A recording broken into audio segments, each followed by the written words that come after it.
Olá, irmãos e irmãs, graça e paz. Meu nome é Gláucia Sandim, tudo bem com vocês? Espero que todos vocês estejam bem, todos aí da sua casa. Se você estiver no seu escritório, no seu trabalho, espero que todos aí também estejam bem. Bom, o que eu vim falar para vocês aqui neste momento? Eu gostaria de fazer uma pergunta para vocês. Vocês sabem que Deus tem desejos? E um desses desejos de Deus, você sabia que está lá em 1 Timóteo 2,4, que diz que Deus deseja que toda a humanidade seja salva. Sim, Ele deseja isso, que todos os povos, todas as nações, toda a humanidade seja salva. E não somente isso. O versículo ainda tem uma outra parte. Em 1 Timóteo 2,4 ainda fala que e não somente sejam salvos, mas Deus deseja que toda a humanidade chegue ao pleno conhecimento da verdade. E o que é essa verdade? Essa verdade é a palavra de Deus, é a Escritura Sagrada. O Senhor Jesus nos deu a sua palavra para que possamos viver através dela. Você e eu, cristãos, fomos salvos pela palavra de Deus. Fomos salvos por essa palavra, por essa escritura. Alguém pregou essa salvação para nós. Alguém pregou as boas novas para nós. Essas boas novas chegou até mim e chegou até você. E Deus deseja que essas boas novas cheguem a toda a humanidade também. E que todos esses povos e essas nações sejam salvos. E essa verdade é a palavra do Senhor, assim como eu falei. Ele deseja que essa palavra chegue a nós também e que possamos conhecê-la plenamente. Por que devemos conhecer a palavra do Senhor plenamente? Porque somente o momento ali da salvação não é o suficiente. Porque precisamos conhecer essa verdade. Porque na palavra do Senhor está escrito tudo aquilo que Jesus conquistou para nós. E conhecendo todas essas verdades, tudo aquilo que Jesus conquistou para nós na cruz do Calvário, conhecendo todo o nosso direito, nós não precisamos mais ficar reféns daquilo que o mundo dita. Não precisamos ficar mais reféns daquilo que Satanás fala para nós, dita para nós através do mundo. A nossa vida antes de Jesus, antes da salvação em Cristo Jesus, era baseada naquilo que o mundo ditava para nós. Aquilo que o mundo faz era o que nós fazíamos. E os seus demônios ditavam coisas para nós, sussurravam em nossos ouvidos e nós fazíamos. E com isso, nós estávamos indo de mal a pior, estávamos indo para o abismo. A palavra do Senhor em Colossenses 1:13 diz que Deus, Ele nos libertou do império das trevas. Nós estávamos no império das trevas. Aí agora Deus nos libertou em Jesus Cristo, que estava na cruz do Calvário, morreu por mim e por você. Através dele, Deus nos libertou do império das trevas e nos transportou para o reino do Filho do seu amor. Que reino é esse? É o reino onde Jesus Cristo se encontra hoje, assentado à direita de Deus Pai. E nós, juntamente com Jesus Cristo, estamos nesse reino, assentados à direita de Deus. Nós, hoje, precisamos conhecer tudo aquilo que o reino de Jesus oferece para nós. Tudo aquilo que o reino de Jesus, através da sua morte e da sua ressurreição, tem disponibilizado para nós. Nós precisamos conhecer plenamente essa verdade. Agora, nós somos uma nova criação e temos Jesus Cristo como nosso Senhor. No reino dos céus, Jesus Cristo é o nosso Senhor. E antes, se a gente não tínhamos escolha, se estávamos no reino das trevas e não tínhamos uma escolha antes, estávamos sendo guiados para o abismo. Hoje, no reino de Jesus, nós temos escolha. Nós podemos escolher obedecer à palavra do Senhor ou ficarmos com os desígnios do mundo. Na nossa salvação, quando fomos salvos, o que foi salvo foi o nosso espírito. Porque nós somos um espírito. Nós temos uma alma e nós habitamos num corpo. Quando foi pregada a salvação para nós, a palavra do Senhor, nós acreditamos nessa pregação e nós fomos salvos pela fé. E o que foi salvo foi o nosso espírito. Então, hoje, à medida que nós vamos caminhando com Cristo, nós temos que colocar a nossa alma e o nosso corpo sujeitos à palavra do Senhor. Nós temos que colocar a nossa alma e o nosso corpo em sacrifício santo a Deus, sujeitos a essa palavra, à Escritura. Em Oséias 4:6, Deus diz que o povo dele perece por falta de conhecimento. Por não conhecermos a palavra do Senhor, o que está escrito nessas Escrituras, o povo do Senhor tem perecido junto com o mundo. O que Deus fez para nós, nós temos que acreditar pela fé e temos que crer em tudo aquilo que foi conquistado para nós na cruz do Calvário. Através de Jesus Cristo, estamos indo contrário ao mundo. Através de Jesus Cristo, conhecendo a sua palavra, nós estamos indo contrários ao mundo. Mas essa contrariedade do mundo, nós podemos vencê-la, em nome de Jesus. Eu vou dar 3 exemplos do que Jesus já conquistou por nós e que nós ainda não estamos aptos a desfrutar dessas coisas por não conhecer a palavra do Senhor. É igual em Oséias 4 diz que nós estamos perecendo por falta de conhecimento. E se não estamos conhecendo a palavra do Senhor, nós podemos perecer por falta desse conhecimento. Vou lhe dar 3 exemplos do que Jesus já conquistou para nós. Abre, por favor, em Gálatas 3:13. Gálatas 3:13 diz: Cristo nos resgatou da maldição da lei, fazendo-se Ele próprio maldição em nosso lugar. Porque está escrito: maldito todo aquele que for pendurado em madeiro. Versículo 14. Para que a bênção de Abraão chegasse aos gentios em Jesus Cristo, a fim de que recebêssemos pela fé o Espírito prometido. Vai no versículo 29. E se sois de Cristo, também sois descendência de Abraão e herdeiros segundo a promessa. O que esses versículos nos diz, queridos? Esses versículos nos diz que Cristo nos salvou da maldição da lei. E o que é essa maldição? Qual era essa maldição? A lei é achada no Antigo Testamento. E a lei se referia ao Pentateuco, aos 5 primeiros livros da palavra do Senhor, da Bíblia. E quando olhamos para esses 5 primeiros livros, nós descobrimos que a maldição ou o castigo da quebra e da desobediência à lei eram 3.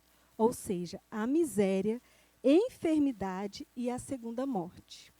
Se o povo do Antigo Testamento não andasse em conformidade, em obediência à lei, poderia acarretar para eles 3 punições: a miséria, a enfermidade e a segunda morte.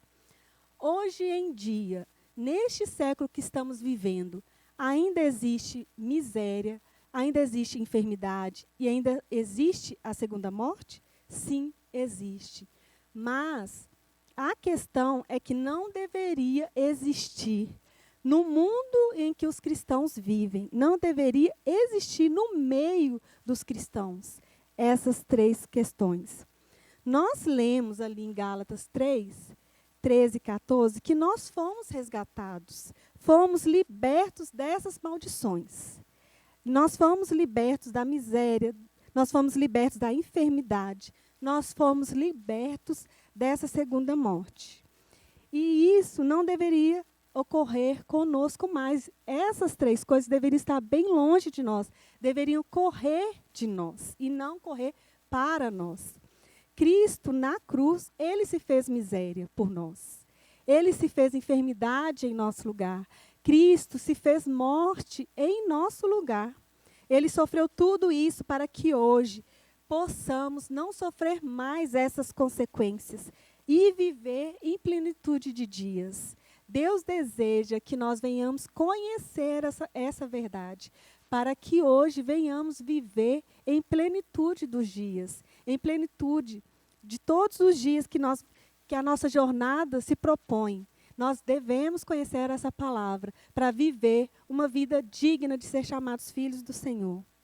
Se na lei, em Deuteronômio 28, está descrito ali toda a maldição da miséria que acarretaria, que viria sobre o povo de Deus se eles não obedecessem à lei, se ali na lei está, né, descrevendo todas essas maldições da miséria, hoje na nova aliança nós temos uma promessa ainda mais excelente, através de Jesus Cristo, que em Filipenses 4,19 diz: e o meu Deus, segundo a sua riqueza em glória, há de suprir em Cristo Jesus cada uma das nossas necessidades.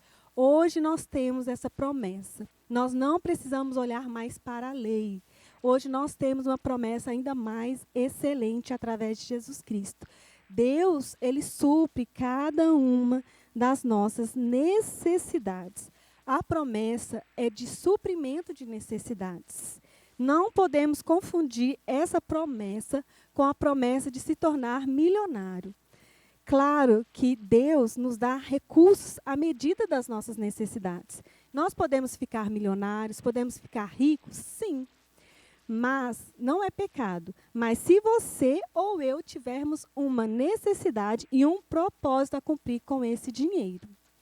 Bom, eu já te dei um exemplo de coisas que Deus já conquistou para nós e nós não estamos usufruindo por desconhecer a verdade, que é a miséria, que é a miséria no Antigo Testamento, e hoje nós temos a promessa de suprimento de necessidades. Vou te dar um segundo exemplo, que Deus já nos restituiu da maldição da lei. Se na lei descreve ainda todas as enfermidades que viriam sobre o povo de Deus, se eles não cumprissem a lei, na nova aliança nós temos a promessa de cura e saúde divina. Jesus veio a essa terra fazer a obra do Pai. O que é a obra do Pai? Jesus, em Atos 10:38, diz que Jesus veio aqui nessa terra curar todos os oprimidos do diabo, porque Deus era com ele. Essa é a vontade de Deus, que todos os oprimidos do diabo sejam curados. E vai além disso, que não precisamos ser curados, porque nós venhamos andar em saúde divina. Essa é a vontade do Senhor. Na nova aliança, nós temos essa promessa de saúde divina. Jesus, na cruz do Calvário, lembre-se, levou sobre si todas as nossas enfermidades. Então, hoje, podemos sim andar em saúde divina. Isaías 53, 4, 5 diz que ele levou sobre si, na cruz do madeiro, todas as nossas enfermidades. E uma terceira questão da maldição da lei, que é a segunda morte. Através da desobediência de Adão e Eva, que comeu do fruto da árvore do conhecimento do bem e do mal, veio a separação do homem e Deus. O homem e Deus foram separados por essa maldição, pela morte espiritual. Em Gênesis 2,17, diz: mas da árvore do conhecimento do bem e do mal não comerás, porque no dia em que dela comeres, certamente morrerás. Nós sabemos, queridos, que Adão e Eva não morreram aqui fisicamente. Eles comeram, sim, né, do fruto da árvore do conhecimento do bem e do mal, mas eles não morreram fisicamente. Eles morreram espiritualmente. O que é essa morte espiritual? É a separação do homem e de Deus. Porque o homem é um espírito que possui uma alma e habita num corpo. E a morte espiritual, além de ser a separação do homem e de Deus, significa também possuir a natureza de Satanás. Aquele que é morto espiritualmente tem por seu próprio pai, Satanás. Está em João 8,44. Pela morte espiritual, o homem, consequentemente, irá experimentar a segunda morte, que é a morte eterna, que é ser lançado no lago que arde com fogo e enxofre, eternamente longe de Deus. Mas pela morte e ressurreição de Jesus Cristo, nós podemos ser considerados hoje filhos de Deus, não mais filhos do diabo. Nós somos salvos pela fé e redimidos da morte espiritual. Nós temos hoje acesso direto a Deus. Podemos chamá-lo de Pai e conhecer verdadeiramente sua vontade através da sua palavra. Nós hoje precisamos correr a carreira, correr a nossa jornada, conhecendo verdadeiramente, plenamente a verdade da palavra do Senhor. Nós não somos mais escravos da lei. Pela fé podemos crer em suas promessas e sermos verdadeiramente livres, libertos de todo mal, de toda opressão e de toda mentira que o mundo tem jogado para nós. E eu trago ainda uma observação para finalizar. Essa remissão do pecado, essa remissão da maldição da lei, ela não é uma permissão para o pecado. Ela não é uma permissão para pecar. Se você está pensando, hoje não existe a maldição da lei, então eu posso fazer o que eu quiser, que nada vai me acarretar. A desobediência, queridos, ainda hoje, não deixou de ter consequências. Né? Você sabe que aquilo que você plantar, você vai colher. O homem no Antigo Testamento, ele não era capaz de obedecer toda a lei de Deus. Ele não era capaz, pelas suas obras e seus esforços, de obedecer toda a lei. Mas hoje, através da obra do Espírito Santo em nós, nós somos capacitados, dia após dia, a aprender mais dessa palavra e, dia após dia, obedecer os mandamentos do Senhor, os desígnios do Senhor. Deus nos deu a promessa que chegaria até nós o Espírito Santo. E o Espírito Santo está dentro de nós. E hoje ele nos capacita a vivermos uma vida digna de ser chamados filhos de Deus, de viver uma vida digna, santa ao Senhor. E aquilo que vocês buscarem na palavra do Senhor, vocês vão encontrar para viver essa vida santa e agradável ao Senhor. Então, eu fico por aqui e agradeço a vocês por terem estado comigo até esse momento. Um abraço para todos vocês, da sua família, do seu trabalho. Fique com a palavra do Senhor. Sejam abençoados pela prática desta palavra. Amém?